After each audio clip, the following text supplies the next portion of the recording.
Akhirnya setelah 11 jam penerbangan, aku sampai di LAX, Bandara Internasional Los Angeles. Mengagumkan. Aku tidak sabar untuk bertemu ibuku. Kalian tahu, ayahku orang Prancis dan ibuku orang Amerika. Kami dulu tinggal bersama di Paris, tapi kemudian mereka berpisah dan ibu pindah kembali ke sini. Tentu saja aku sering berbicara dengannya di FaceTime dan sebagainya. Tapi ini pertama kalinya aku bertemu dengannya setelah 5 tahun. Aku belum pernah mengunjunginya karena ibuku adalah seorang pengusaha wanita yang sangat sukses dan dia bekerja sangat keras. Itu berarti dia tidak punya waktu untuk memberiku perhatian yang kubutuhkan. Tapi sekarang aku berumur 16 tahun dan bisa menjaga diriku sendiri. Aku akhirnya bisa berkunjung. Jadi, terima kasih kepada ayah dan ibu tiriku atas hadiah ulang tahun tiket pesawatku. Aku sekarang berada di LA yang cerah selama sebulan penuh. Aku tidak hanya bisa menghabiskan waktu bersama ibu, tapi aku juga bisa bersantai di vilanya yang sangat besar. Ah, beruntungnya. Tapi pertama-tama, ayo ambil semua barang bawaanku, lalu cari taksi ke rumah ibuku. Ya, sayangnya, dia tidak bisa datang menjemputku karena dia ada pekerjaan. Tapi tidak masalah, aku bisa mengatasinya sendiri. Oke, mungkin aku bicara terlalu cepat. Sudah setengah jam dan barang bawaanku tidak terlihat. Lalu, cowok tampan ini menghampiri aku dan berkata, "Hei, sepertinya kopermu hilang. Perlu bantuan?" Imut dan suka membantu. Aku benar-benar bisa terbiasa dengan orang-orang AS. Aku menunjukkan kepadanya tiketku, dan ternyata aku menunggu di tempat yang salah. Ups. Setelah membimbingku ke tempat yang benar, cowok yang ku ketahui namanya Zack ini bahkan menurunkan koperku untukku. Namun, salah satu koperku macet dan terbuka sehingga menyebabkan semuanya terjatuh. Astaga, ini bukan hari keberuntunganmu, kan? Dia tertawa terbahak-bahak. Oh, baiklah. Setidaknya tidak semuanya buruk. Maksudku, seorang cowok tampan telah menyelamatkanku, kan? Dia membantuku mengambil barang-barangku, lalu dia bahkan menawarkan untuk mengantarku ke rumah ibuku. Setelah sekitar 30 menit, dia mulai melambat. Aku melihat keluar jendela dan... Oh my God! Ini adalah villa paling cantik yang pernah ada. Kolam renang, lapangan tenis, pohon palem, persis seperti rumah bintang film. Aku sedang ternganga memandangi villa, ketika tiba-tiba aku mendengar suara mesin mobil. Karena kaget, aku berbalik dan melihat Zack menjauh. Koperku! Aku berteriak. Laptop dan iPadku juga ada di sana. Ya Tuhan, kenapa ini terjadi padaku? Dan pada hari pertamaku di AS. Setidaknya aku masih membawa ponsel dan paspor.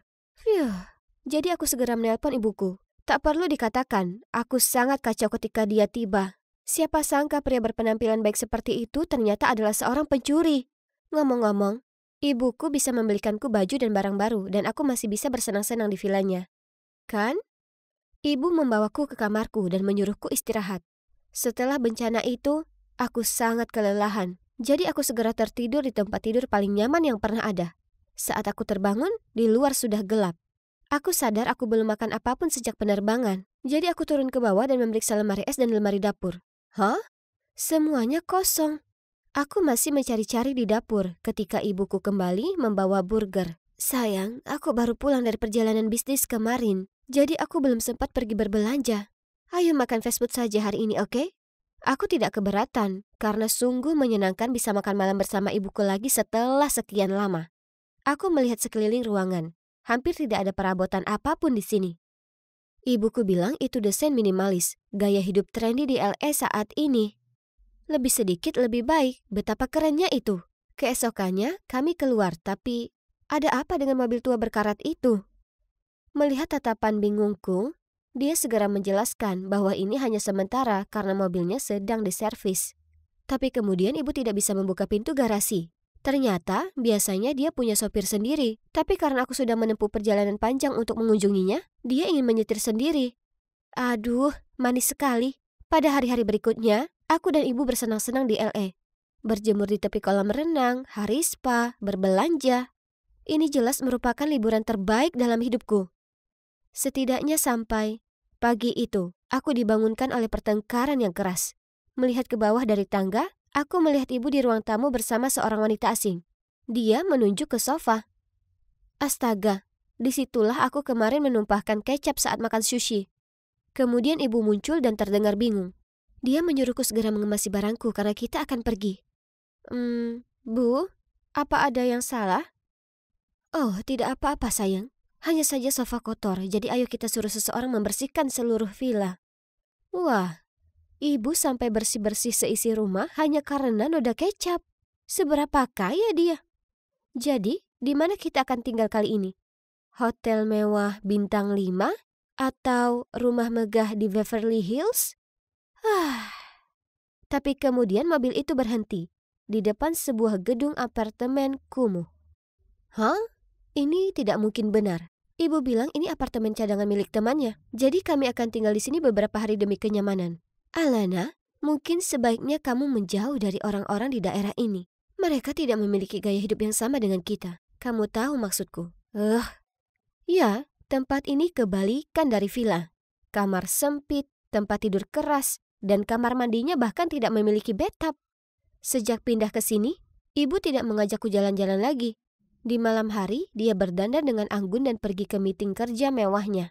Pada suatu malam, aku sedang duduk sendirian menonton YouTube mengunyah kentang goreng untuk kelima kalinya minggu ini. Ketika ada ketukan di pintu. Aku membukanya, dan berdiri di sana seorang cowok lusuh yang mengaku sebagai Frankie, putra pemilik rumah. Aku bilang padanya pasti ada kesalahan, karena kami baru di sini beberapa hari. Lalu aku hendak menutup pintu, tapi dia memblokirnya dengan kakinya. Nyonya, Anita telah menyewa apartemen ini selama 2 tahun. Apa maksudmu beberapa hari? Aku baru saja melihatnya naik taksi di pintu depan. Jangan berbohong padaku. Tidak, ibuku adalah pengusaha sukses yang memiliki villa di Brentwood Park. Kalau begitu kamu pasti salah mengira ibumu adalah orang lain. Singkatnya, ingatkan si ibu pengusahamu untuk membayar uang sewa. Lalu dia mencibir dan berjalan pergi. Beraninya dia mengatakan itu. Dan kenapa aku terus-menerus menemui orang brengsek? Ketika ibu kembali, aku menceritakan apa yang terjadi. Kupikir dia akan menganggapnya lucu atau semacamnya. Tapi tidak, malah dia menjadi sangat marah. Kamu seharusnya tidak membukakan pintu untuknya. Sudah kubilang jangan bersosialisasi dengan orang-orang di sini. Oke, mendengar kebohongan yang dibuat-buat tentang dirimu seperti itu pasti menyebalkan. Tapi apakah dia harus begitu marah karenanya? Keesokan paginya, aku sedang minum teh di balkon ketika tiba-tiba aku melihat wajah yang tidak asing lagi lewat di jalan. Ya Tuhan, itu si brengsek dari bandara. Zack! Pencuri itu! Teriakku sambil bergegas turun. Tapi sesampainya di sana, dia sudah menghilang. Aku masih gemas saat ada suara yang datang dari belakang. Apa yang kamu lakukan sambil berteriak sepagi ini? Aku berbalik dan melihat Frankie bersandar di dinding dengan tangan terlipat. Bukan urusanmu, penipu. Hah? Penipu? Apa maksudmu? Berhentilah berbohong. Aku sudah memberitahu ibuku semua tentang kamu yang mencoba menipu uang dariku.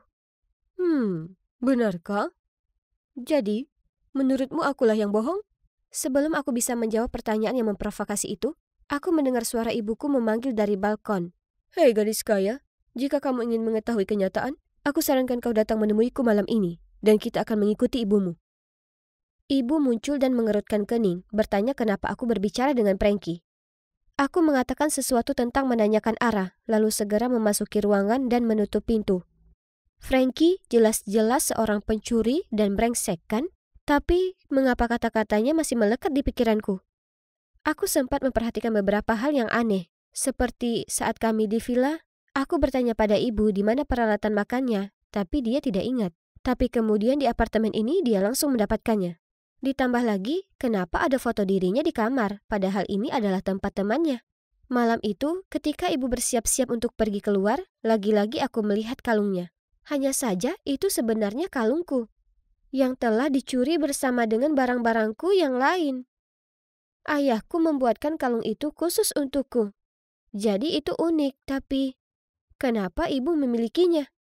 Aku memujinya dan bertanya dari mana dia mendapatkannya. Tersipu-sipu, dia dengan gembira memberitahuku bahwa cowok kaya yang baru saja dia kencani telah membelikannya untuknya. Lalu dia bilang dia akan mengajaknya makan malam malam ini.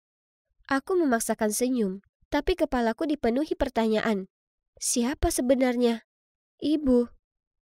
Aku diam-diam mengikuti ibu di jalan. Tiba-tiba, sebuah tangan menepuk pundakku. Ayo pergi. Aku berbalik dan itu adalah Frankie. Tanpa berkata apa-apa, aku mengangguk dan segera masuk ke mobilnya. Dan kami mengikuti taksi ibu. Tunggu, bukankah itu villa yang kita tempati sebelumnya? Beberapa saat kemudian, sebuah mobil mewah tiba. membawa ibuku ke restoran mahal terdekat. Kami mengintip melalui dinding kaca. Itu dia.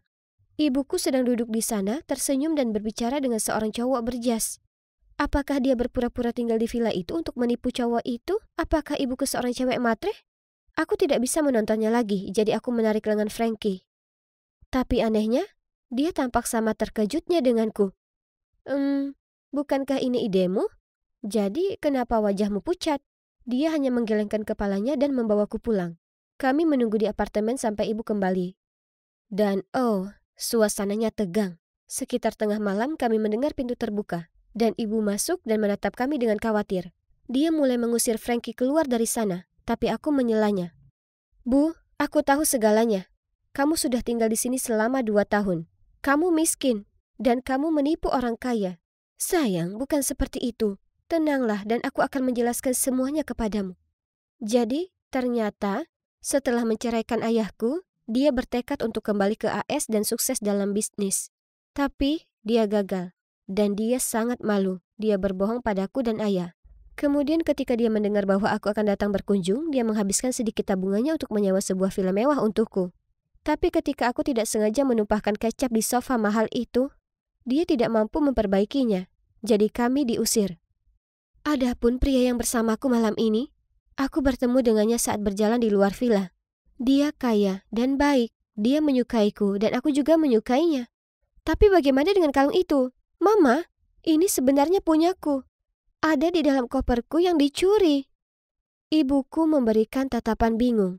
Tapi sebelum dia bisa berkata apa-apa, Frankie berseru. Pria itu penipu. Aku dan ibu ternganga saat melihat Frankie yang menoleh ke arahku dan berkata, maaf, tapi menurutku kalian perlu tahu yang sebenarnya. Lalu Frankie memberitahu kami bahwa pria itu tidak lain adalah ayah Zack. Setelah mengantarku kembali ke villa, Zack mengira ibuku kaya. Jadi dia membujuk ayahnya untuk datang dan menggodanya. Tapi bagaimana kamu menggali informasi tentang orang-orang ini?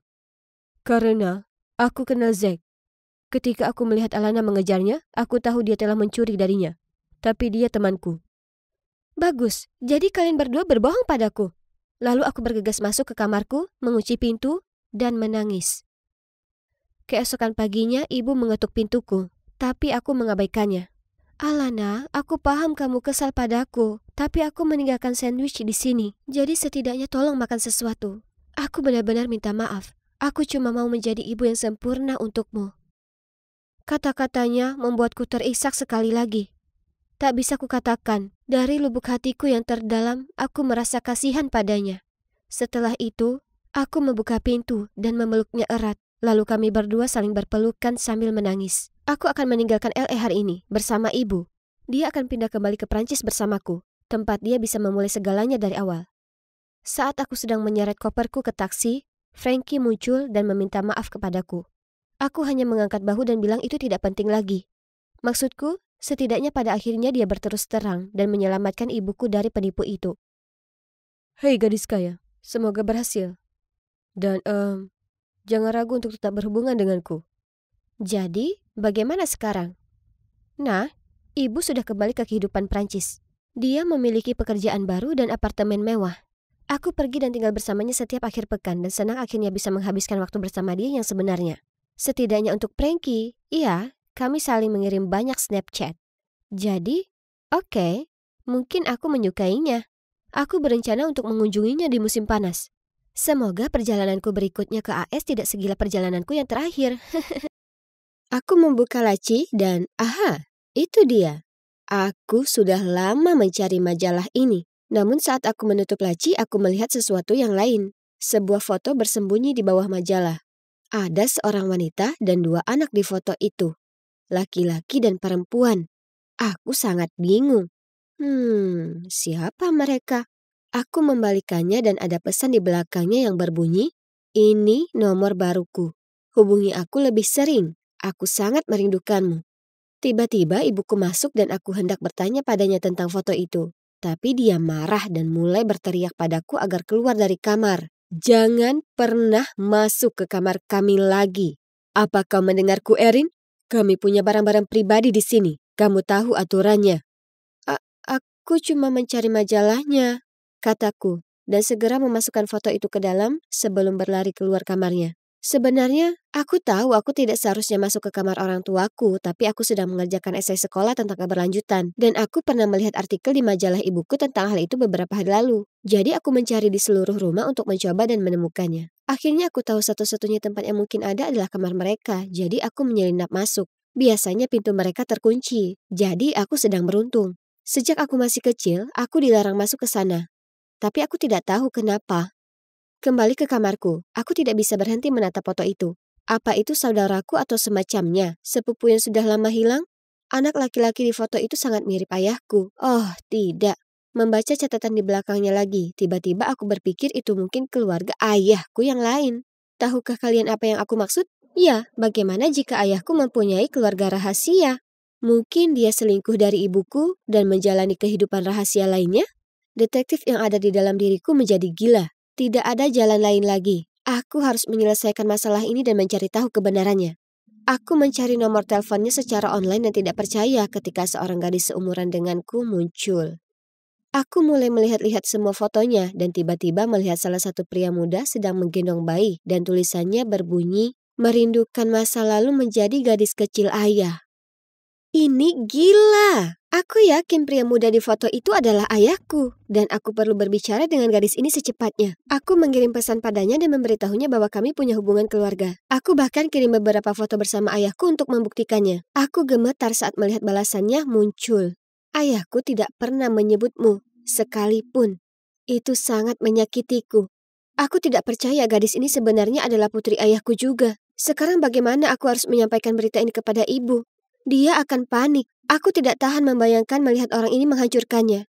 Jadi aku memutuskan untuk membereskan semuanya terlebih dahulu. Beberapa hari kemudian, ayahku melakukan perjalanan bisnis ke Boston. Lagi, dia selalu pergi ke Boston. Aku dulunya selalu percaya dia sangat sibuk di tempat kerja. Tapi sekarang aku tahu kebenarannya, karena putri rahasia ayahku sudah mengonfirmasi bahwa dia juga berasal dari Boston. Maksudku, tentu saja itu alasannya. Jadi aku bilang ke ibuku bahwa aku akan menghabiskan akhir pekan di rumah temanku.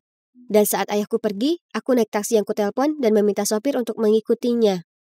Ketika kami sampai di Boston, aku melihat ayahku berhenti di luar rumah dan kemudian melihat sekeliling seolah-olah dia mengira dia akan tertangkap. Kemudian dia keluar dari mobilnya dan membunyikan bel pintu. Seorang wanita datang membuka pintu dan segera mereka mulai berciuman. Kemudian seorang gadis muda muncul dan ya, itulah persisnya orang-orang yang ada di foto itu. Aku sangat gemetar sehingga aku benar-benar menjatuhkan uang untuk membayar taksi. Rasanya seperti ayahku meninju keras dadaku. Aku sangat kesal. Dia punya keluarga lain yang aku dan ibu tidak tahu. Aku tidak tahan lagi. Ibu tidak pantas menerima ini. Aku berjalan menuju rumah dan begitu fokus pada apa yang ingin kukatakan kepada ayahku. Aku bahkan tidak menyadari ada sebuah van yang berhenti tepat di sebelahku. Tiba-tiba, segalanya menjadi gelap, dan aku menyadari bahwa mataku telah ditutup.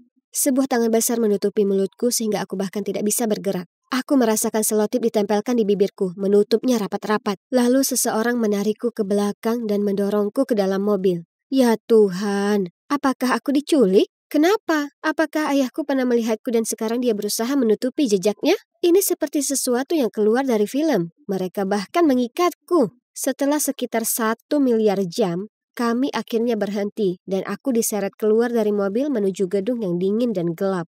Seseorang melepas penutup mataku, tapi di dalam sangat gelap sehingga aku tidak bisa melihat apapun kecuali satu bola lampu di atas kepalaku. Selotip yang menutupi mulutku dilepas dan ikatanku dilepaskan. Aku ingin lari dari sana secepat mungkin, tapi aku ketakutan. 2 pria berpakaian hitam berdiri di ruangan itu dan salah satu dari mereka memelototiku dan berkata, "Mereka pikir mereka bisa menyembunyikanmu selamanya? Ha, ha, ha." "Siapa kamu?" Aku berteriak. "Di mana aku? Jika kamu mau uang, teleponlah ayahku. Tolong, biarkan aku pergi." Kataku dengan suara paling gemetar yang pernah ada. "Jangan khawatir, kami tidak akan menyakitimu, dan kami bahkan tidak membutuhkan uang. Orang tuamu lah yang kami mau. Dalam 3 minggu, mereka akan keluar dari penjara dan mereka harus datang ke sini untuk menjemputmu kembali. Maka kami benar-benar dapat menghukum kalian semua karena mengetahui terlalu banyak rahasia tentang kami." Aku tidak tahu apa yang mereka bicarakan. Penjara? Orang tuaku tidak berada di penjara, kamu salah orang. Salah satu pria itu hanya tertawa dan berkata, "Sudah 12 tahun, namun kamu masih belum mengetahuinya?" Lalu dia pergi sambil tertawa lepas.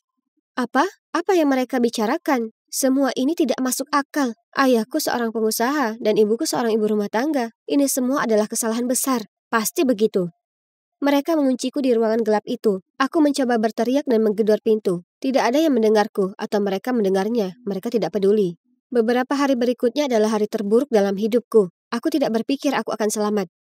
2 kali sehari seseorang menyelipkan makanan ke bawah pintu, dan aku menghabiskan sebagian besar waktuku memikirkan cara untuk melarikan diri. Tidak ada jendela, tapi ada ventilasi udara kecil, dan jika aku bisa membukanya, kupikir aku mungkin bisa merangkak masuk dan keluar dari tempat yang menjijikkan dan kumuh ini. Beruntungnya aku, mereka memberiku garpu untuk makan dan perlahan-lahan aku menggunakannya untuk melonggarkan skru pada kisi-kisi ventilasi. Akhirnya pada malam ketiga, aku menunggu sampai semuanya sunyi senyap dan aku masuk ke dalam ventilasi. Aku merangkak masuk dan berhasil keluar. Aku berada di belakang gudang tua yang ditinggalkan. Dan saat aku berdiri untuk meregangkan kakiku, seseorang menutup mulutku dari belakang. Oh, tidak! Bagaimana bisa aku tertangkap begitu cepat? Tapi kemudian ku dengar suara. Shh, kamu baik-baik saja? Aku hampir berteriak. "Hah, itu ibuku. Bagaimana kamu menemukanku?" tanyaku. Tapi dia hanya meraih tanganku dan berkata, "Ayo pergi dari sini. Aku akan menjelaskannya." Kami memanjat melalui celah kecil di pagar, dan kemudian aku melihat mobil hitam di pinggir jalan. Aku mulai panik lagi, tapi ibu bilang itu untuk kami berdua. Lalu saat kami masuk, dia berkata pada supirnya, "Aku mendapatkannya, James. Ayo pergi." Saat itulah aku akhirnya melihat ibuku dan menyadari apa yang dia pakai. Dia berpakaian serba hitam dan terlihat seperti mata-mata atau semacamnya. Ibu, apa yang terjadi?" Ibuku menggigit bibirnya dan berkata tidak bisa menyembunyikannya lagi dariku. Apa yang dia katakan selanjutnya sungguh sulit dipercaya. Ternyata orang tuaku bukanlah orang tua kandungku. Ayah dan ibu kandungku pernah menjadi anggota gerombolan ini. Tapi 12 tahun yang lalu mereka diberi tugas yang mustahil dan mereka menolak melakukannya. Jadi bos mereka mengatakan dia akan menyakitiku sebagai hukuman mereka. Orang tuaku tidak punya pilihan selain menyerahkan diri dan meminta perlindungan polisi untukku. Sebagai imbalannya, mereka memberikan informasi rahasia kepada polisi tentang gerombolan tersebut. Wow, aku kaget. Jadi, kamu bukan ibuku. Orang tuaku berada di penjara? Aku merasa kepalaku berputar. Bagaimana hidupku bisa menjadi begitu gila? Ya, mereka di penjara. Saat itu, polisi menyerbu markas mereka, namun bosnya berhasil melarikan diri. Itu sebabnya kamu dalam program perlindungan, karena kami tahu dia akan datang mencarimu. Ini keterlaluan. Aku tidak menginginkan kehidupan yang dramatis. Lalu aku tiba-tiba teringat ada lebih banyak drama. Bu, aku tahu ayah selingkuh, jadi aku mengikutinya ke sini ke Boston. Apa kamu juga mengikutinya? Maksudku, bagaimana kamu menemukanku? Ini sangat aneh. Ibu tidak terlihat sedih sama sekali. Dia berkata, sebenarnya dia tidak selingkuh. Wanita itu dan anak-anak itu adalah keluarganya yang sebenarnya. Kamu tahu, pada saat itu dia dan aku adalah 2 orang yang cukup memenuhi syarat untuk mengadopsimu. Jadi dia tinggalkan keluarganya untuk memasukkan kehidupan keluarga kita demi melindungimu. Itu semua bagian program perlindungan. Namun dia sangat merindukan keluarganya. Itulah sebabnya dia menemui mereka setiap akhir pekan. Maafkan aku, Erin. Kami tidak menyangka akan menjadi seperti ini. Saat kamu tidak pulang pada hari Minggu, aku menggunakan GPS yang kami pasang di ponselmu dan itulah caraku menemukanmu. Oke. Kepalaku semakin berputar. Bukan cuma mereka bukan orang tua kandungku, mereka bahkan bukan pasangan sungguhan. Ini benar-benar gila. Semua ini untuk melindungiku? Wow, dan ternyata hal itu berjalan cukup baik karena dengan melacakku, mereka menemukan tempat baru persembunyian bos. Dan sekarang polisi telah tiba dan dia akhirnya ditangkap. Sedangkan aku dan keluargaku, kami harus berpura-pura menjadi keluarga sungguhan untuk saat ini. Dan sebenarnya itu tidak terlalu sulit karena aku sangat mencintai mereka. Dan mereka telah mengorbankan 12 tahun terakhir hidup mereka untuk melindungiku. Aku akan selamanya berterima kasih kepada mereka. Dan orang tua kandungku akan segera keluar dari penjara. Dan kemudian aku bertemu kembali dengan mereka. Aku tidak ingat apapun tentang mereka, tapi mereka juga mengorbankan nyawa untuk melindungiku. Jadi mereka pasti luar biasa. Hari ini tanggal 31 Maret, hari yang normal, ya kan? Ya, memang. Tapi tidak untuk besok. Tidak. Karena besok hari April Mop. Orang jahil sepertiku menunggu sepanjang tahun untuk hari di mana aku bisa mengerjai orang-orang tanpa membuat mereka kesal padaku. Aku sudah merencanakan trikku selama berbulan-bulan. Dan ya ampun, ini akan seru sekali. Aku menoleh ke sahabatku ayah dan dengan senyum licik kukatakan, kau tunggu saja sampai besok. Ide kejahilanku akan melegenda. Kukira ayah ingin tahu lebih jauh, tetapi ternyata tidak. Dia hanya meniup poni di wajahnya lalu menghela napas. Fleur, kenapa kau tak lewatkan saja tahun ini? Lihat kenyataan, tak ada seorang pun yang menganggap kejahilanmu lucu. Cuma bikin tak nyaman dan mengganggu. Apa? Tidak, itu tidak benar. Orang-orang suka sekali leluconku. Aku melanjutkan. Kau ingat lelucon pensilmu ke Luna tahun lalu? Aku mengangguk dan mendengus. Bagaimana mungkin aku lupa lelucon itu? Itu sangat lucu. Kubelah pensil Luna menjadi dua. Mengisi pegangan pensilnya dengan tinta, lalu menempelkannya lagi seperti baru. Dan voila! Ledakan tinta saat tes berlangsung yang kalau tidak pasti membosankan. Luna menangis terus karena dia gagal pada tes biologinya dan dia harus mengulangnya. Aku mengangkat bahu. Memang secara teknis itu benar, tapi tetap saja lucu. Dan pada waktu kau menukar musik pengiring tim pemandu sorak dengan heavy metal, lalu membuat mereka tampak bodoh pada pertandingan basket, dia merengut padaku. Ya ampun, berhenti jadi nggak asik. Aku membuat pengalaman SMA semua orang jadi berkesan. Jujur saja, kalau tak begitu, tak akan ada yang ingat tes membosankan dan pertandingan basket yang menjemukan. Aku terlalu sibuk bicara, sampai tak menyadari ada bola melesat ke udara hingga menghantam tepat ke kepalaku. Aduh, dunia jadi gelap dan aku pingsan. Kubuka mataku melihat ayah dan beberapa anak melongo melihatku. Kemudian guruku bergegas datang dan membubarkan mereka. Fleur, apa kau tak apa? Beliau dan ayah membantuku duduk tegak. Lalu sembari mengusap kepalaku, aku menjawab. Ya, aku baik-baik saja, tapi aku merasa agak pusing. Guruku menganggap lebih baik aku pulang lebih awal. Jadi beliau menyuruh ayah mengantarku kembali pulang. Aku sangat lelah, tapi tidur saat ada kemungkinan aku mengalami gegar otak adalah ide buruk. Jadi aku bersantai dan menonton film di kamarku sampai ibu pulang kerja. Oke, jadi kepalaku sakit dan ruangan rasanya masih berputar. Tapi tak mungkin aku biarkan insiden kecil ini mengacaukan hari besarku. Aku punya rencana untuk dijalankan, jadi ku ambil buku catatanku dan mengecek semua ide jahilku dan daftar pelengkapan. Keesokan harinya, aku bangun pagi-pagi sekali dan hore, pusingku sudah berhenti. Wah, hari ini saatnya. Mari kita mulai mengerjai. Ku minta ayah menemuiku lebih awal supaya aku punya waktu menyiapkan leluconku. Tapi yang membuatku kesal, dia muncul di waktu seperti biasa. Aku segera mendatanginya dan menepuk jam tanganku. Kau kira jam berapa sekarang? Sekarang aku akan ketinggalan jadwal. Dia memberiku pandangan bingung. Untuk apa? Ini bukan 1 April lagi. Hari ini tanggal 2.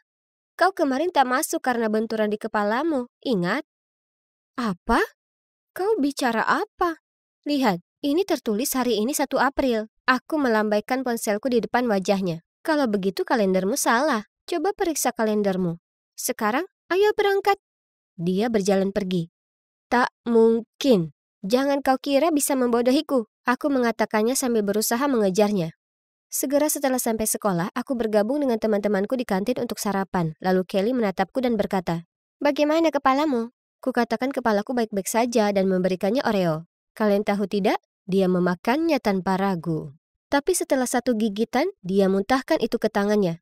"Ew, apa itu? Yak." Aku menertawakannya dan berkata, "Haha, itu sandwich pasta gigi diapit biskuit Oreo." Oke, aku minta maaf. Minum ini. Kemudian aku memberikan padanya sebotol cola. Dia menenggak seteguk penuh, kemudian segera memuntahkannya. Hei, ini sangat menjijikkan. Kemudian dia lari ke kamar mandi untuk membersihkan mulutnya. Ya, kutuang kecap ke dalam botol itu. Aku mengikutinya ke kamar mandi untuk memeriksanya dan mendapatinya membilas mulutnya di bawah keran. Saat dia selesai, dia merenggut padaku dan berkata, "Fleur, ini tidak lucu. Kukira kau hanya lakukan lelucon bodoh ini pada 1 April. Sekarang aku harus tahan dengan napas bau kecap sepanjang hari." Aku memutar mataku lalu menyeringai. Ya, betul kan hari ini tanggal 1 April? Bukan. Apa yang salah denganmu? Ini tanggal 2. Lalu dia segera pergi. Tunggu, apa? Apa maksudnya sekarang tanggal 2? Tak mungkin. Bagaimanapun, mengingat aku sudah terlanjur di sini, kuputuskan sekalian saja melakukan leluconku yang lain. Ku keluarkan toples Nutellaku dan menuju salah satu bilik, dan menunggu sampai cewek lain masuk ke pintu sebelah. Aku bertanya padanya, "Hei, permisi kawan, apa kau ada tisu toilet di sana?" Dia bersikap baik dan menjawab, "Tentu." Kemudian dia memberikannya padaku. Dengan cepat ku oleskan Nutella ke tanganku dan mengusapkannya ke tangannya juga. Waduh! Ya ampun, dia menjerit sangat keras dan aku tak bisa menahan tertawa. Ih, apa-apaan ini? Jijik sekali, dasar kau aneh. Kemudian dia berlari keluar untuk membasuh tangannya. Aku melangkah keluar. Tenang sis, itu cuma lelucon Aprilmu. Cuma Nutella. Tapi dia balik mencibir. Kau gila. Dan sekarang sudah tanggal 2. Ya ampun, kau ini kenapa? Kemudian dia pergi.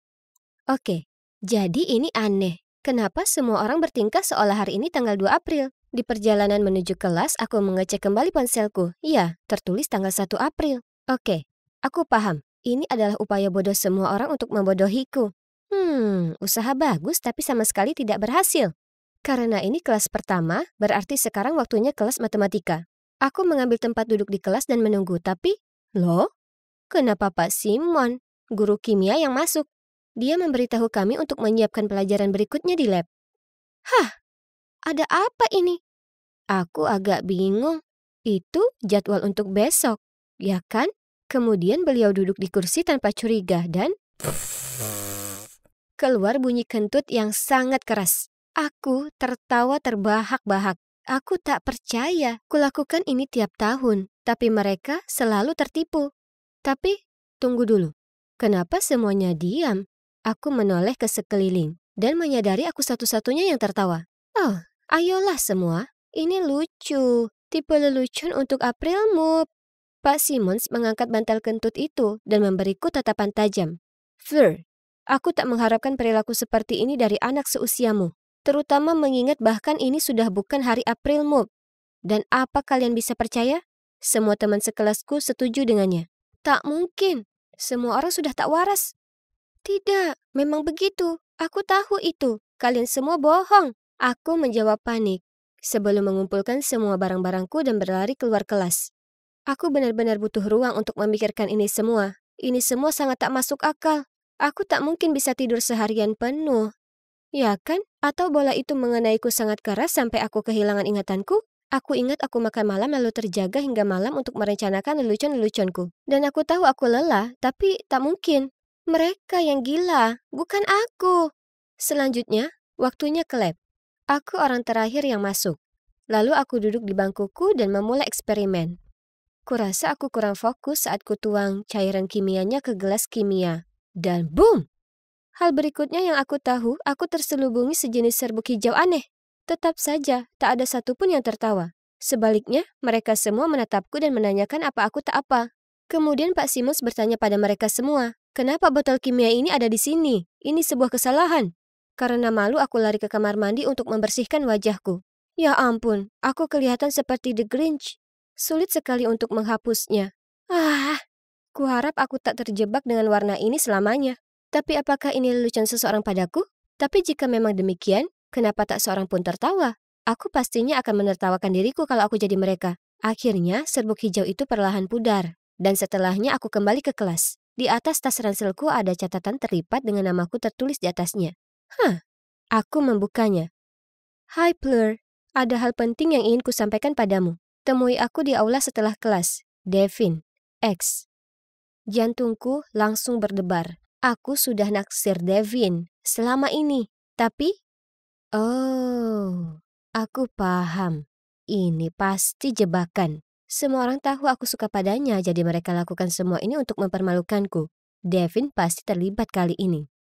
Aku meliriknya dan dia tersenyum, lalu melambai manis padaku. Terserahlah, pastinya ini terlalu indah untuk jadi nyata. Cukup. Takkan kubiarkan semua orang menertawakanku lagi. Jadi, saat aku mengikuti Devin ke aula, aku meneguk air tapi tetap menyimpannya dalam mulutku. Kemudian saat Devin berhenti jalan dan memalingkan wajah kepadaku, aku menyemprotkan air ke atas seperti seekor gajah. Lalu berkata, kena kau. Aku tidak bodoh. Dia menyeka wajahnya dengan lengan bajunya, lalu menatap tepat ke arah mataku dan mengatakan, Fleur, aku punya perasaan padamu. Aku menunggu sampai hari ini untuk mengatakan padamu. Karena aku tak ingin melakukannya kemarin di hari Aprilmu, karena kau mungkin akan mengira ini lelucon. Jadi kenapa kau lakukan itu padaku? Aku menatapnya tak bisa berkata-kata. Menyoroti kata-kata yang kudengar yaitu, perasaan, kemarin, dan hari Aprilmu. Aku mulai pura-pura tertawa. Tapi kemudian semuanya jadi canggung karena wajah seriusnya tak berubah. Kau bercanda kan? Aku bergumam. Tapi dia tampak benar-benar kecewa.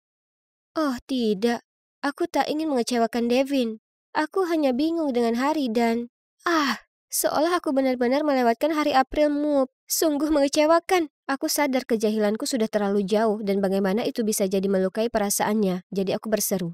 Devin, aku minta maaf. Aku tak bermaksud begitu. Ini karena benturan itu. Aku mengigau. Aku minta maaf. Kemudian muncul keheningan yang canggung. Tiba-tiba, wajah sedih Devin berubah jadi nyengir. Dan dia mulai tertawa. Kemudian semua orang melompat keluar entah dari mana dan mulai menertawakanku juga. Aku berdiri di sana dengan raut muka tanpa ekspresi di wajahku. Kemudian ayah muncul dan berkata, "Kena kau." Jadi, ternyata sebenarnya hari itu adalah tanggal 1 April. Dan sebenarnya aku tak melewatkan satu hari pun. Tidak, ini adalah ide cerdik ayah agar semua orang bisa membalasku. Kemarin malam, dia membuat sebuah grup di Facebook dan memasukkan semua orang yang ada di kelas, termasuk para guru untuk merencanakan lelucon hari ini.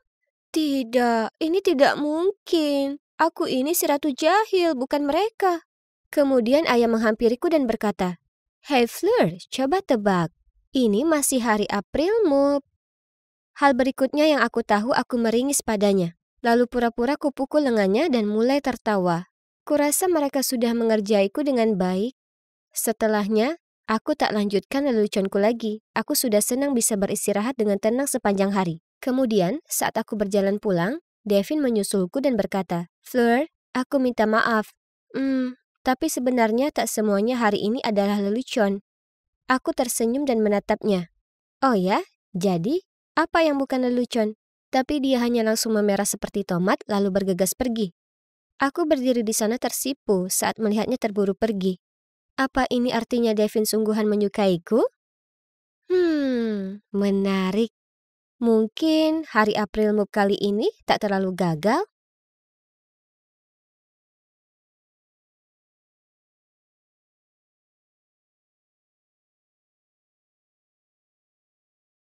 Jadi datanya harus dikumpulkan paling lambat hari Jumat agar kita bisa... Aku menundukkan kepalaku dan memasukkan pretzel ke dalam mulutku. Dani, kamu makan? Bosku balas menatap ke arahku. Aku menyeka mulutku ke punggung tanganku dan dengan pipi penuh makanan teredam. Tidak, tentu saja tidak. Ternyata di tengah rasa penasaranku untuk memakan pretzel yang enak, asin, dan renyah, saat rapat kerja, aku lupa mematikan mikrofon. Ups. Hei, jadi, aku Dani, dan aku jatuh cinta dengan makanan. Kalian tanya kenapa? Ya, makanan satu-satunya hal yang selalu ada untukku. Di saat senang dan sedih, makanan tidak pernah mengecewakanku. Yang diperlukan hanyalah hamburger dengan keju ekstra, dan kue keju karamel asin, dan aku jadi cewek yang paling bahagia. Wah, aku mengeluarkan air liur hanya dengan memikirkannya. Tapi kemudian kecintaanku pada makanan hampir membuatku kehilangan segalanya. Beginilah ceritanya. Jadi setelah insiden pretzel, bosku memecatku. Langsung, aku tahu. Hal ini membuatku tak punya pekerjaan dan akibatnya tak punya uang untuk membeli jajan yang enak. Sungguh menyedihkan. Suatu malam aku sedang bersantai di sofa, sambil menonton film dan melamun tentang makan triple coklat sundae. Lalu Jack, pacarku, duduk di sebelahku dengan semangkuk besar permen dan mulai bercerita tentang pesta ulang tahun rekan kerjanya. Permen. Aku mengambil segenggam dan mulai memasukkannya ke dalam mulutku. Terima kasih Jack. Dia tahu jalan menuju hatiku. Di sela-sela mengunyah aku tanya padanya, "Boleh kamu bawa pasanganmu?" "Aku mau ikut. Please." Dia mengangkat bahu dan berkata, "Tentu." Aku bertepuk tangan dengan kedua tanganku yang lengket. Pesta. Seru sekali karena pesta berarti akan ada makanan dan banyak jenisnya. Segera setelah kami tiba di sana, aku langsung menuju ke meja prasmanan. OMG. Ini luar biasa. Ada sandwich, pizza kecil, dan salad kentang. Aku mengangkat seluruh piring dan mulai menyendok makanan ke dalam mulutku. Kemudian seorang cewek muncul di sebelahku sambil mengerutkan kening dan berkata, "Permisi. Tolong, bisakah kamu tidak makan di luar piring itu?" Dengan mulut penuh aku menjawab, "Oh, maaf. Rasanya enak sekali." Lalu aku meletakkan kembali piring itu dan mengambil segenggam keripik kentang. Saat dia berjalan pergi, aku mendengar dia bergumam pelan. "Rakus sekali." Akhirnya Jack meraih lenganku dan membawaku keluar dari sana. Dia merajuk dan hampir tak bisa menatap mataku, jadi aku bertanya padanya ada apa. Ada apa? Dia mendengus. Apa kamu perlu bertanya? Kamu duduk-duduk sepanjang hari sambil memakan segala sesuatu yang ada di lemari. Lalu saat aku mengajakmu ke pesta teman kerjaku, yang kamu lakukan cuma makan. Itu sangat memalukan. Ini membuatku kesal. Kurasa mungkin aku bisa lebih mengendalikan diri saat makan makanan pesta. Dan aku kira aku perlu cari kerja. Selain itu, punya uang berarti aku dapat membeli jajanan yang lebih enak. Dan aku tidak perlu terus-terusan mengkonsumsi makanan Jack. Jadi aku bekerja part-time di bioskop lokal, di counter popcorn. Bau popcorn yang manis dan mentega itu, aku sangat menyukainya. Aku tidak dapat menahannya. Benda itu ada di sana menatapku dengan segala kelengketan emasnya yang hangat. Jadi di sela-sela melayani pelanggan, aku diam-diam memasukkan beberapa ke dalam mulutku. Apa yang kamu lakukan? Jantungku berhenti berdetak ketika aku mendengar suara familiar di belakangku. Aku berbalik dan menatap muka dengan manajerku. Aku langsung menyangkal. Aku tidak melakukan apapun saat popcorn muncul keluar dari mulutku. Mereka meneriakiku dan menuduh aku memakan semua keuntungan mereka. Sungguh tidak adil. Jadi kalian bisa menebaknya, aku dipecat. Lagi. Aku tiba di rumah lebih awal dengan wajah berlinang air mata dan sekantong penuh camilan coklat favoritku untuk menghiburku. Jack menatapku dari sofa dan bertanya ada apa. Aku merosot ke sampingnya, menarik bungkus cokbar dan berkata, aku dipecat lagi. Mau bagaimana lagi? Popcorn itu terlalu enak. Apakah dunia ini harus begitu kejam? Lalu aku menggigit coklatnya. Enak.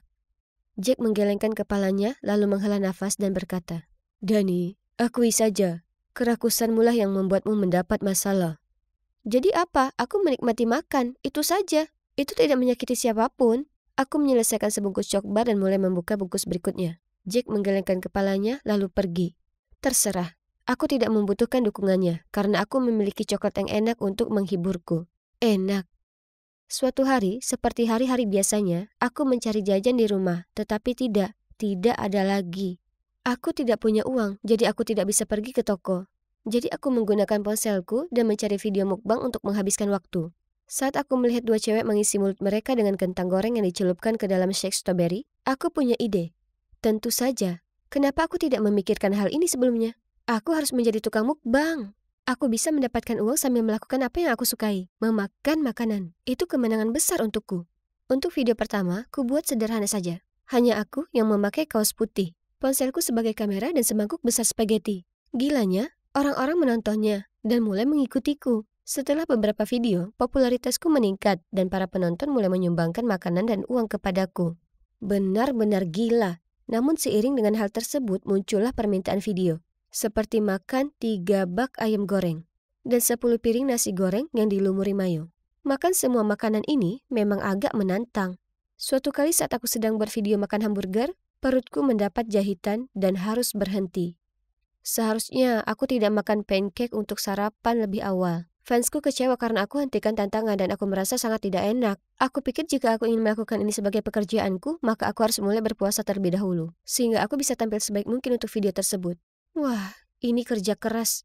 Suatu kali aku sangat lapar. Aku pergi ke lemari es dan mengendus keju. Namun ketika aku menyelesaikan sebuah tantangan, aku merasa sangat kenyang dan kembung sampai jadi mirip ikan buntal. Lalu ada rasa lelah. Aku sangat lelah. Aku tertidur pulas di bus menuju supermarket dan berakhir di kota aneh bermil-mil jauhnya. Aku harus menelpon Jack untuk datang menjemputku dan dia mengomel tentang hal itu sepanjang perjalanan pulang. Terlepas dari hal ini, aku terus melanjutkan video tersebut. Namun suatu hari seorang fans menantangku untuk melakukan tantangan besar, tantangan mie api. Jika kalian belum tahu apa ini, pada dasarnya ini adalah semangkuk besar mie paling pedas yang pernah ada. Aku menyesap mie-nya dan OMG, aku tidak bisa merasakan lidahku atau wajahku. Hidungku meler dan aku harus menjulurkan lidah untuk memastikan apakah lidahku masih ada. Ini terlalu berlebihan. Tidak mungkin aku bisa menahan hal ini lagi. Jadi aku mengganti mangkuk dengan mie yang tidak pedas dan berpura-pura sedang makan yang pedas. Setelah itu aku mengedit videonya dan hey, menurutku aku berhasil memasukkannya dengan baik. Meskipun aku hanya makan 1 suapan makanan pedas, hal itu terus membuatku menderita. Perutku keroncongan dan lidahku masih terasa kebas. Aku berbaring di sofa dengan botol air panas menempel di perutku dan mengasihani diriku sendiri. Jack duduk di sebelahku dan menatapku dengan prihatin. Dani, kamu harus menghentikan video ini dan mencari pekerjaan nyata. Dengan lidahku yang bengkak, aku berhasil berkata, Makan di video adalah pekerjaan nyata. Jack menggelengkan kepalanya. Kerakusan bukanlah hobi. Semua orang menertawakanmu.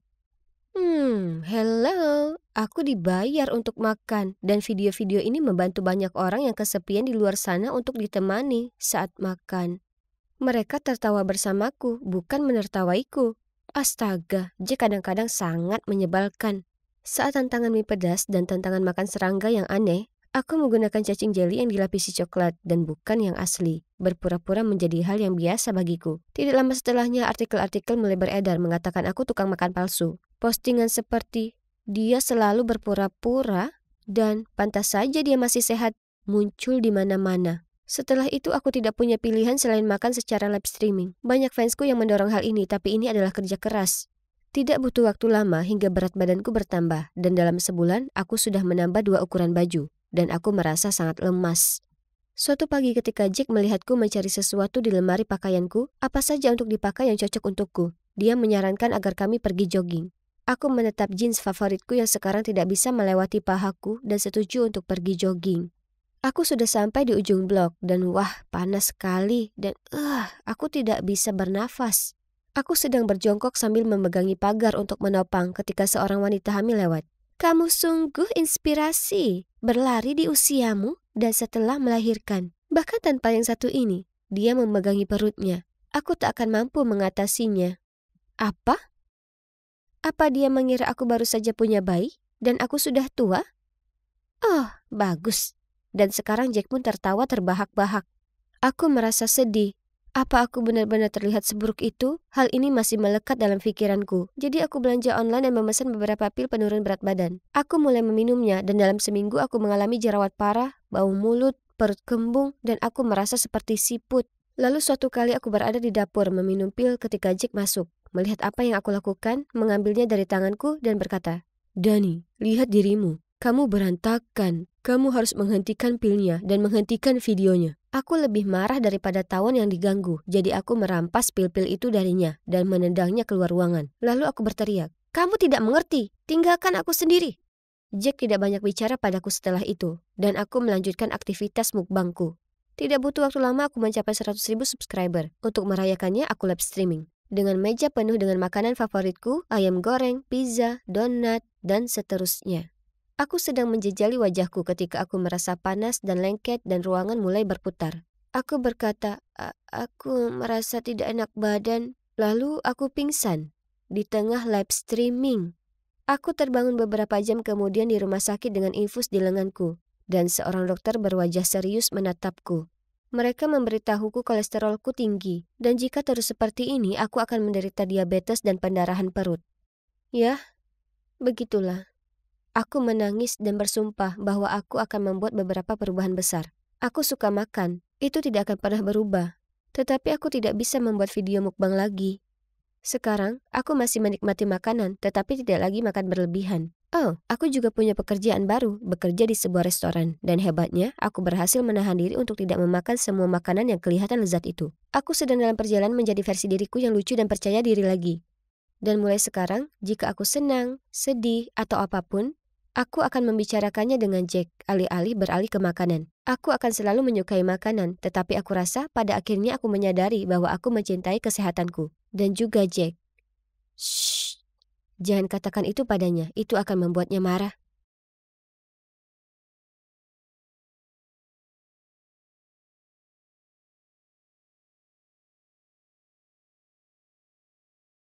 Hai, ini aku, Maxine. Sedang sembunyi di balik semak-semak dan memata-matai seorang cewek. Jangan salah, aku tak naksir padanya. Juga bukan seorang psikopat. Aku hanya membantu temanku Damon. Tapi andai saja aku tahu betapa gilanya situasi ini nantinya, aku tak akan pernah setuju membantunya. Ini semua berawal ketika Damon jatuh cinta pada cewek ini, Sophie. Dia punya pesona misterius yang membuat Damon ingin langsung bicara padanya. Dan dia lakukan itu.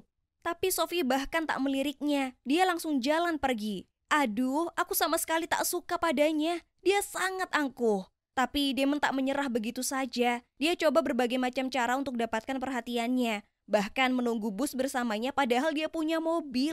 Tapi tak satu pun berhasil. Dan ini membuatnya putus asa. Dia memohon bantuanku tapi ku katakan, Tak mau. Kemudian dia berkata, ayolah Maxine, kau kan cewek, jadi berteman saja dengannya atau apa. Mungkin kau bisa cari tahu apa kesukaannya, makanan, musik kesukaannya, dan yang lainnya. Nanti bisa kucoba membuatnya terkesan. Tolonglah, aku mohon padamu. Apalagi akan kupinjamkan Nintendo Switch-ku selama sebulan kalau kau setuju. Kau tak mungkin menolak itu. Dia berhasil membujukku dengan itu. Aku akan lakukan apa saja untuk dapatkan Nintendo Switch. Ya sudah, sepakat. Tapi jangan salahkan aku kalau ini tak berhasil. Jadi setelah kelas selesai hari itu, aku mencari Sophie. Dia ada di halte bus dan aku hendak mendekatinya saat tiba-tiba dia berjalan pergi. Kuputuskan membuntutinya dan di perjalanan, dia berhenti untuk membantu seorang wanita tua untuk menyeberang jalan. Wah, aku terkejut. Untuk seseorang dengan wajah begitu dingin, dia ternyata punya hati yang hangat. Mungkin dia memang tak terlalu buruk. Setelahnya dia mulai jalan ke arah taman dan saat itu suasana mulai makin gelap. Sedang apa dia? Dia duduk di sebuah bangku taman pada bagian yang menyeramkan di taman itu. Seolah dia sedang duduk menunggu seseorang. Aku sembunyi di balik semak-semak, jadi dia tak akan melihatku. Tapi aku benar-benar sangat ketakutan. Tiba-tiba dua orang pria muncul dan mulai bicara padanya. Tapi mereka kelihatannya tak suka dengan keberadaannya. Ya ampun, dia terlihat panik. Aku harus menolongnya. Dengan cepat aku berteriak, "Tolong Pak Polisi! Tolong! Ada dua pria melecehkan dan mengganggu kami." Terang saja, tak ada petugas polisi, tapi itu berhasil. Dua pria tadi kabur dan aku cepat-cepat mendatanginya memastikan Sophie baik-baik saja.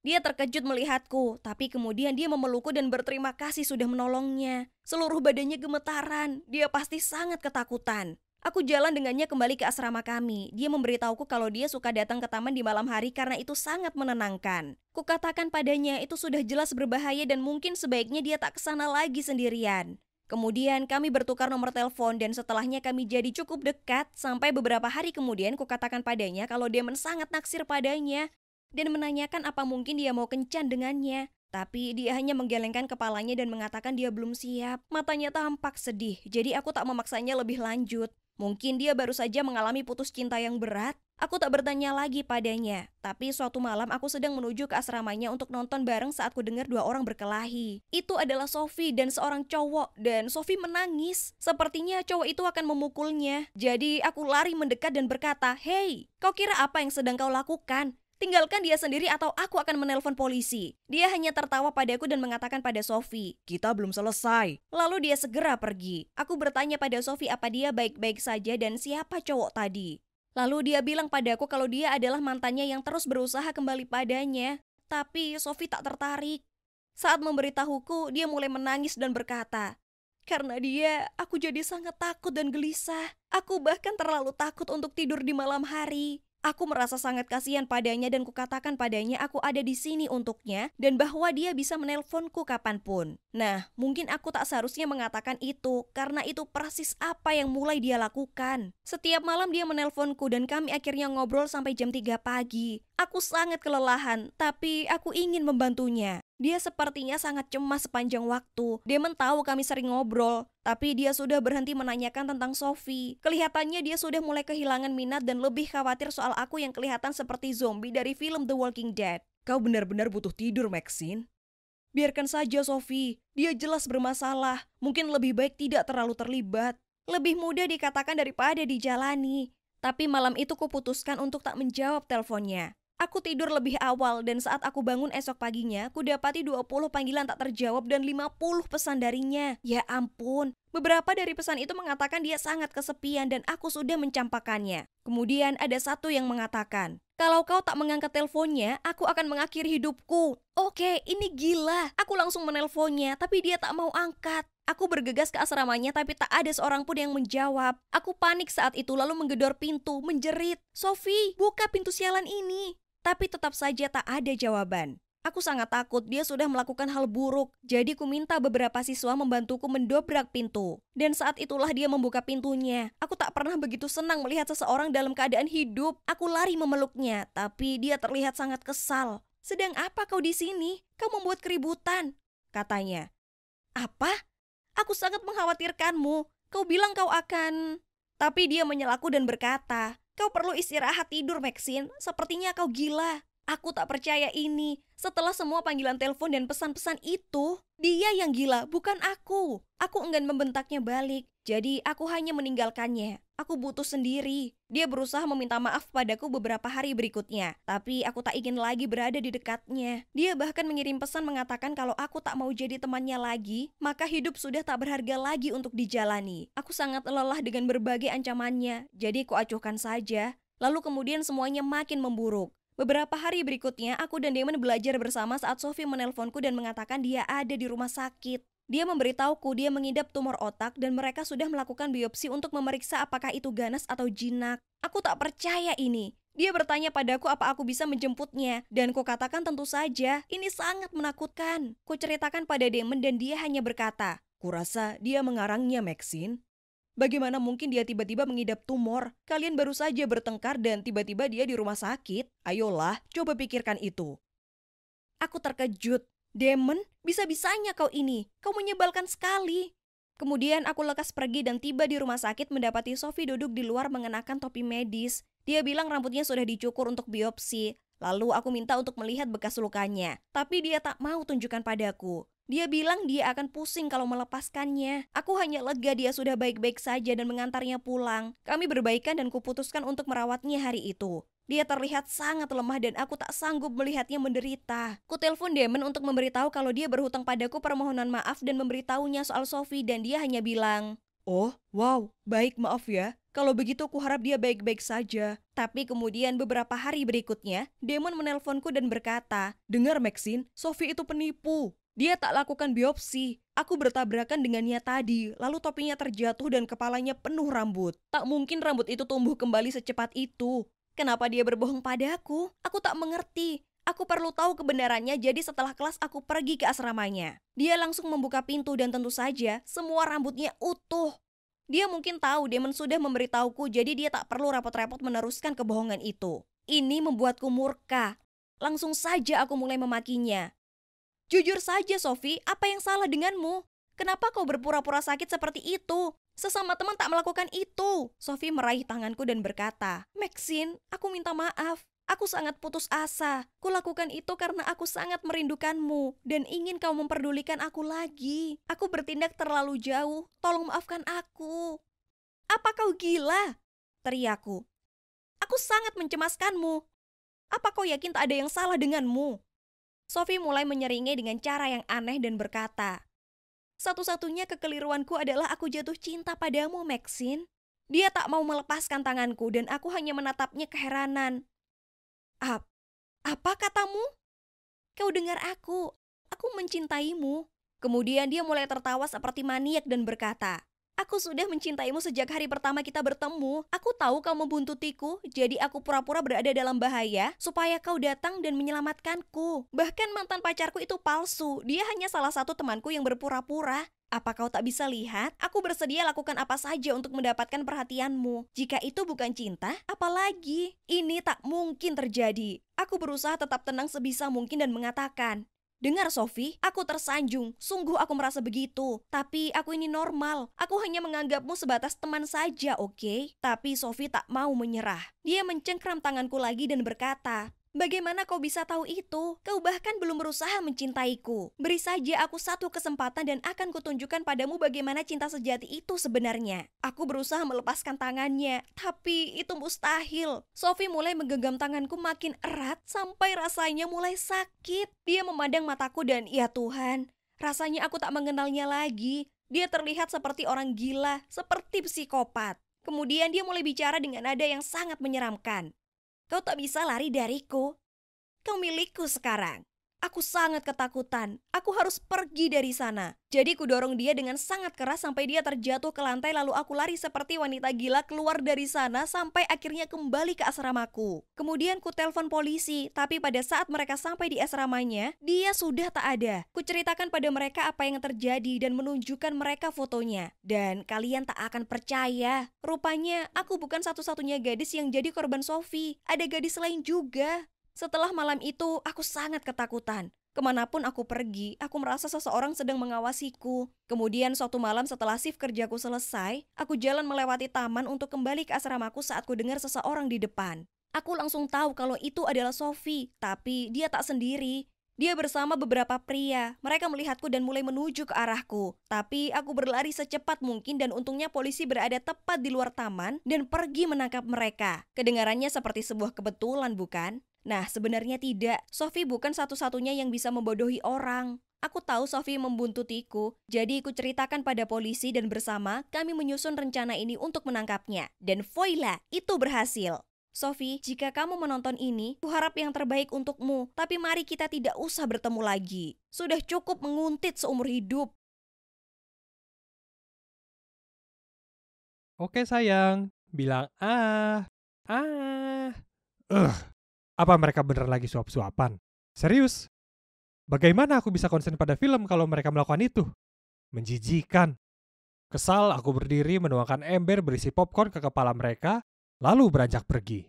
Jangan panik, aku bukan orang gila. Mereka bukan pasangan asing. Bukan, aku kenal mereka. Ceweknya, si Shelly, dia itu sahabatku. Selama yang bisa ku ingat, hanya ada aku dan dia. Sepasang sahabat melawan dunia.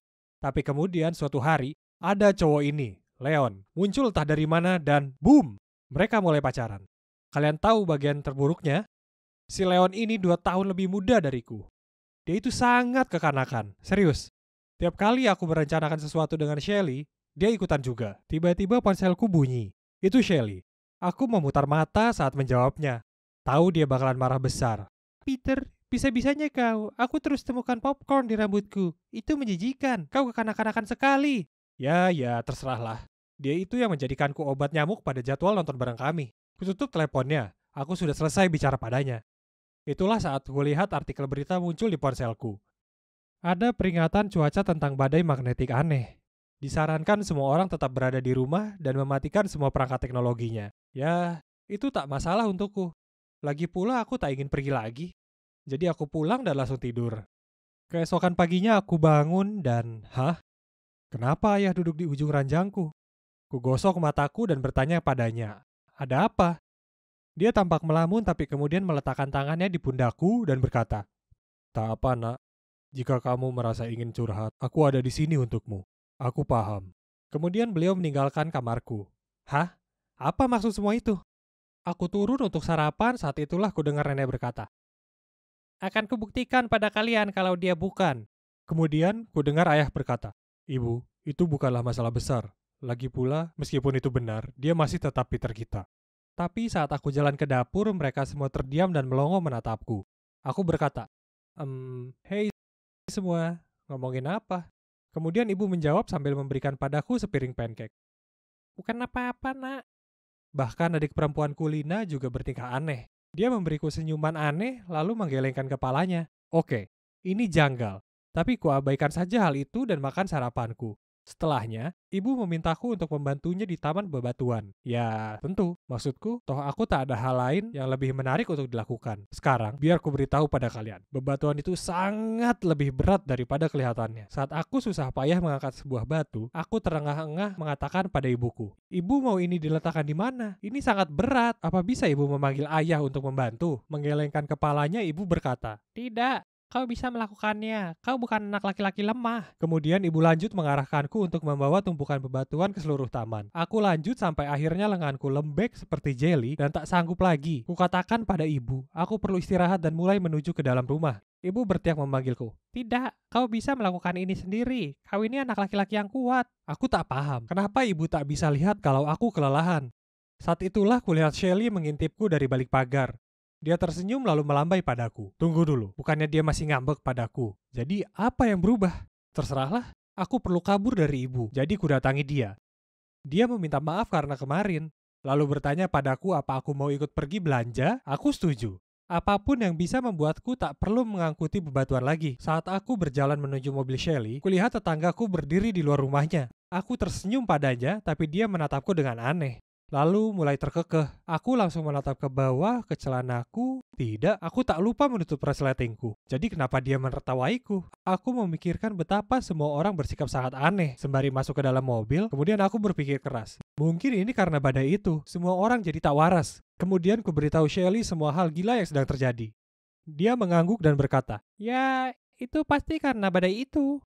Ya kan? Itu masuk akal, karena aku sudah membaca tentang badai magnetik dan bagaimana itu bisa mempengaruhi suasana hati orang dan lainnya. Di mall, kami masuk ke sebuah toko dan aku membantunya memilih beberapa pakaian untuk dicoba. Ku ambil sebuah gaun ungu dan kukatakan padanya warnanya indah saat tiba-tiba nenek muncul entah dari mana dan berkata, "Tidak, kau tak suka itu. Ikut aku. Akan kubelikan kalian beberapa baju baru." Kemudian sebelum aku bisa mencerna apa yang sedang terjadi, nenek menarikku keluar dari toko itu. Aku sangat bingung. "Nenek, kenapa ada di sini? Apa nenek membuntutiku?" Beliau tersenyum padaku dan menjawab, "Peter, sayang, jangan menyalahkan aku karena menginginkan yang terbaik untukmu." Hah? Ini aneh sekali. Tapi baiklah, aku akan dapat baju baru. Jadi aku tak perlu mempertanyakan soal ini lebih lanjut. Kami akhirnya berada di sebuah toko antik dan rasanya seolah aku masuk ke lingkaran waktu. Semua barang di sana dari tahun 80-an atau bahkan lebih tua lagi.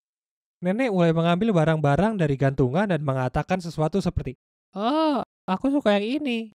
Dan kau akan terlihat tampan memakai ini." Ini bukan gayaku. Tapi nenek terlihat sangat gembira dan aku tak ingin menyakiti hatinya. Jadi ya, aku akhirnya mencoba pakaian-pakaian itu. Aku terlihat konyol. Nenek kelihatannya senang. Beliau terkesiap bertepuk tangan dan berseru, "Ya ampun, kau ini anak laki-laki yang sangat tampan." Sementara Shelly berusaha keras menahan untuk tidak tertawa. Setelah itu, kami semua pulang ke rumah. Dan ya, kupakai pakaian konyol itu. Semua orang menunjuk dan menertawaiku. Tapi nenek tampaknya tak sadar akan hal ini. Beliau hanya tersenyum dan berkata, "Semua cewek-cewek akan naksir padamu sekarang." Yang benar aja, aku ragu soal itu. Kemudian aku berada di kamarku mengurusi urusanku sendiri. Saat ponselku berbunyi, "Hei, aku kuliah di kampus yang sama denganmu.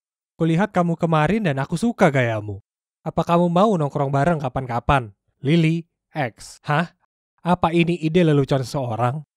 Aku tak kenal nomor ini. Tidak juga cewek bernama Lily ini. Ada apa ini? Badai magnetik sudah membuat semua orang sinting. Dan aku sepertinya satu-satunya orang waras yang tersisa. Aku langsung mengirim pesan balasan bahwa aku tak tertarik, tapi ya ampun, cewek ini keras kepala dan tak mau berhenti mengirim pesan padaku. Selama beberapa hari berikutnya, perilaku aneh nenek berlanjut. Itu membuatku stres. Beliau terus menatap aneh ke arahku dan menggumamkan sesuatu ke ibu tentangku. Tapi kemudian suatu kali, beliau sungguhan mengikutiku saat aku menuju sebuah toko dan bertanya padaku, kenapa aku tak pakai pakaian yang sudah dibelikannya untukku. Saat kukatakan padanya, pakaian itu sedang dicuci. Nenek kelihatannya kecewa, menggelengkan kepalanya dan bergumam sesuatu soal bagaimana aku takkan temukan gadis muda yang baik dengan pakaian yang berantakan ini. Ku coba mengirim pesan ke Shelly soal ini, tapi kalian bisa tebak, dia terlalu sibuk dengan Leon untuk bicara denganku. Jadi, dalam kesendirianku, aku berpaling ke Lily. Dia sangat baik dan mengatakan bahwa nenek mungkin sedang mengalami krisis lanjut usia. Karena hal yang sama terjadi pada neneknya, dan sebaiknya kami bertemu di taman dan diskusikan ini. Aku setuju menemuinya, dan saat aku menunggunya, muncul cowok dengan wajah artis yang berjalan mendekat. Awalnya kukira dia akan bertanya arah jalan padaku, atau apa, tapi kemudian dia berkata dengan suara menggoda, "Hei, kau tepat waktu." Kemudian sebelum aku bisa berkata apapun, dia melanjutkannya, "Ini aku, Lily." Apa yang terjadi?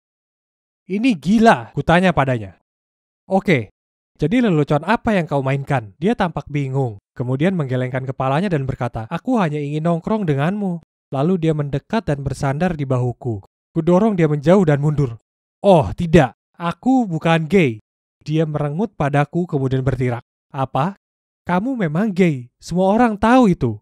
Aku berdiri di sana merasa kebingungan saat siapa yang mestinya muncul kalau bukan adikku, Lina. Kutanya dia, "Apa yang sedang kau lakukan di sini?" Dengan seringai nakal khas kucing cashier di wajahnya, dia berkata, "Hanya mengetes apa kau betulan gay atau bukan, dan aku sudah punya jawabannya. Kau bukan gay. Sekarang aku harus beritahu ibu dan nenek." Lalu dia mengeluarkan ponselnya, kuraih tangannya dan berkata, "Tunggu dulu. Apa? Gay? Siapa yang bilang begitu? Ada apa ini?" "Maksudku rumor itu. Beberapa hari lalu tetangga memberitahu ibu kalau kau adalah gay. Ayah tak masalah soal itu. Tapi ibu dan nenek tak menerimanya dengan baik. Pokoknya, kukatakan ke mereka akan kucari tahu pastinya. Awalnya kukira kau memang gay, karena kau tak tertarik dengan Lily hingga akhirnya saat ini." Dia melihat cowok tadi. "Temanku Robby memastikan kau bukan gay." Oke, ini gila. Tapi dari mana rumor ini berasal? Aku bertanya pada adikku dan dia menjawab, "Oh, mereka mendengarnya dari Leon." Leon? Mencurigakan. Jadi aku menuju tempat Shelly untuk dapatkan jawaban. Segera setelah dia membuka pintu, aku menaikkan alisku dan bertanya padanya, "Jadi, Shelly, semua orang mengira aku gay dan rupanya itu dikarenakan sesuatu yang dikatakan Leon. Apa kau kebetulan tahu soal ini? Dia memerah. Peter, aku minta maaf. Leon sangat cemburu padamu sampai akhirnya kukatakan padanya kamu ini gay. Hanya supaya dia tenang kalau kita pergi bareng. Aku menggertakkan gigi karena marah lalu berteriak. Aku tak percaya kau hancurkan persahabatan kita demi cowok itu. Jadi kau lebih memilih menyebarkan rumor keliru tentangku daripada menaruh akal sehat ke kepala pacarmu itu. Kau ini egois sekali. Ya sudah kalau begitu. Hiduplah bahagia selamanya dengannya seperti keinginanmu. Aku akan menyingkir darimu. Kemudian bergegas pergi. Kemudian, dia berusaha menelponku tapi kumatikan saja ponselku. Keesokan paginya, aku bangun dan memeriksa sosial media aku dan melihat notifikasi dari Shelly muncul di atas. Dia menuliskan postingan panjang memberitahu semua orang kebenarannya dan meminta maaf padaku. Bingung, aku turun ke bawah untuk sarapan sementara mempertimbangkan apa sebaiknya aku memaafkannya. Kemudian kulihat ada Shelly duduk di ruang tamu. Ibu mengatakan Shelly datang sejak pagi untuk meminta maaf padaku dan keluargaku. Ayolah sayang, dia tahu kalau yang dia lakukan salah. Ibu berbisik padaku sebelum meninggalkan kami berdua sendiri. Shelly langsung menghampiriku. Peter, aku minta maaf sudah bersikap menyebalkan. Kau adalah sahabatku dan Leon harus memilih menerimanya atau tidak. Aku bisa cari pacar lain, tapi aku tak akan mau kehilangan teman sepertimu. Dia merentangkan tangannya. Aku ragu, tapi kemudian akhirnya kami berpelukan. Jadi, Shelly dan aku bersahabat lagi. Keluargaku, ya mereka kembali ke level normal kegilaan mereka. Ya memang tak keren si Shelly memulai rumor tentangku. Tapi memangnya kenapa kalau ternyata aku ini gay? Sudah kukatakan pada nenek dan ibu tentang ini. Kurasa mereka berdua hanya kolot dan butuh waktu lebih lama untuk menyadari kalau tak jadi masalah aku suka cewek atau cowok. Karena bagaimanapun, aku masih tetap aku, Peter mereka yang seperti biasanya. Dan pada akhirnya, ya, aku ini cowok yang mengira kalau badai magnetik mengubah semua orang jadi gila. Satu hal yang pasti, Shelly tak akan membuatku lupa soal ini. Haha.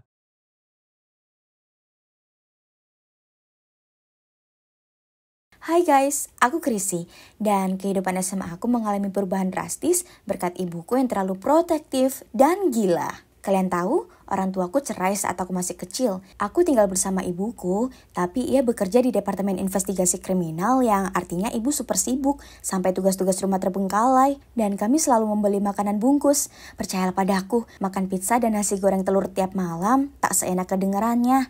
Kakek nenekku bisa lihat kalau ibuku kesulitan menyeimbangkan antara komitmen pekerjaan dan kehidupan rumahnya. Jadi aku pergi dan tinggal bersama mereka. Aku tak keberatan dengan ini karena ibu selalu mengunjungiku tiap pekan. Selain itu, masakan nenek sangat lezat. Tapi ketika ibu beralih departemen, ia berganti dari mengejar para kriminal ke menangani dokumen di kantor.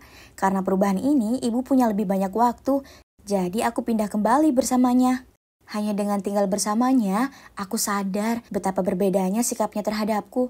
Kebalikan dari aku, ibu itu kuat, galak, dan keras. Pada dasarnya ibu seperti lelaki, sementara aku gadis manis yang gemar memakai pakaian cantik dan menonton film lucu. Kalian bisa bayangkan ketakutanku saat kuundang sahabatku Sharon datang ke rumah. Dan ibu mondar-mandir di rumah pakai tank top bergambar tengkorak, jeans belel, dan sepatu boot pengendara motor. Ia tampak seperti akan ikut rally sepeda. Yah, ini gayanya seperti biasa. Tapi kuharap setidaknya ia akan bersikap normal sekali saja saat ada tamu. Sungguh lebay, usianya hampir 40, bukan 15. Kemudian di hari pertama aku SMA, ibu memaksa untuk mengantar dan menjemputku karena ia khawatir bisa jadi ada pembuat onar di bus. Yep. Aku tahu ini konyol, maksudku seberapa rapuh ya pikir aku ini, tapi aku tak mau mengecewakannya. Jadi dengan enggan aku setuju. Sekolah berakhir dan aku sedang mengobrol dengan teman-temanku sementara menunggu ibu muncul. Ketika tiba-tiba kami mendengar suara mesin motor datang menuju sekolah. Aku dan teman-temanku bersemangat dan bersiul saat kami kira cowok ganteng sedang melintas. Tapi kemudian mereka berhenti di dekat kami dan melepaskan helm mereka. Aku sungguh ingin pingsan. Itu adalah ibuku tersayang. Oh, Tuhan yang baik. Apa yang sedang ia lakukan? Ibuku berteriak dengan gembira, "Hey Chrissy, ayo naik." Lalu ia mengulurkan helm cadangannya kepadaku. Aku bersumpah, rasanya seluruh sekolah ada di luar melihat kami. Sungguh memalukan. Saat kami sampai di rumah, aku bertanya padanya dari mana motor itu. Ibu menjawab, "Apa? Oh, Maksudmu Eleanor? Aku baru saja membelinya minggu lalu. Cuacanya sangat menyenangkan hari ini, jadi kupikir aku akan mengajaknya. Ya, kalian tak salah dengar. Ibuku memberi nama motor itu seperti Eleanor Roosevelt. Tak dapat dipercaya. Rasa malu ini tak hanya sampai di situ. Oh tidak, suatu hari guruku menginformasikan pada kami bahwa besok sepulang sekolah ada pertemuan guru dan orang tua. Aku tak bisa membiarkan ibuku muncul dengan pakaian remaja pemberontak, jadi ku cari dalam lemarinya sesuatu yang keibuan. Tidak ada, yang dimiliki ibu hanyalah kaos, celana pendek sobek dan baju crop top. Jadi ku cari di internet dan ku temukan gaun biru yang cantik ini, lalu ku minta ibu untuk membelinya. Keesokan harinya setelah sekolah, ku tunggu ibuku di ruang acara.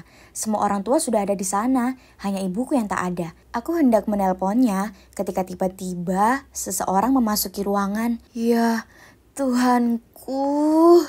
Seseorang tolong hajar aku sekarang juga. Itu adalah ibuku dan kalian tak akan percaya apa yang ibu kenakan.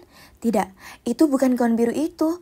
Sebaliknya, itu baju kulit hitam super ketat, kacamata hitam, hat tinggi 10 inci, dan kalung cokor hitam. Ibu tampak seperti berada dalam film vampir.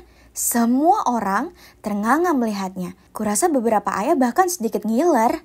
Saat kutanyakan hal itu padanya, ia hanya mengangkat bahu dan berkata, "Sayang, gaun ini lebih seperti gayaku daripada gaun biru keibuan itu. Sekarang, secara resmi, ini adalah momen paling memalukan nomor 1. Terima kasih, Bu." Kenapa dia tak bisa jadi sepertiku? Maksudku, aku mulai berpikir kalau akulah yang dewasa di sini, bukan ibu. Rasa malu ini tak selesai di situ. Sebaliknya, ibu justru meningkatkannya. Sekolahku merencanakan trip berkemah dan aku bersemangat sekali akan hal itu. Ibu ingin ikut pergi dan mengawasiku. Tapi dengan tegas ku katakan, tidak. Ibu mulai mengatakan, "Tapi sayang, kamu tak tahu betapa bahayanya hutan itu. Bagaimana jika kamu tergigit ular? Apa kamu tahu cara mengatasi hal itu?" Kurasa tidak. Apa? Ia kembali bersikap konyol. Kami berdebat sebentar, tapi pada akhirnya ibu setuju membiarkan aku pergi tanpanya. Trip itu sangat menyenangkan, dan beberapa cowok tampan bertanya pada Sharon dan aku apa kami mau ikut berenang di danau. Tentu saja, kami mengiyakan. Maksudku, lihat mereka. Mereka sangat tampan. Tiba-tiba aku dengar jeritan, itu adalah Sharon. Dia bilang ada seseorang yang sembunyi di semak-semak memperhatikan kami. Itu sungguh menyeramkan. Para cowok tampan itu bilang mereka akan pergi memeriksanya. Tapi kemudian orang ini keluar dari semak-semak dan melempar judo ke mereka. Tunggu dulu, aku tahu gerakan itu. Apa mungkin? Oh tidak, itu ibuku. Apa yang ibu kenakan? Ibu memakai pakaian tentara lengkap.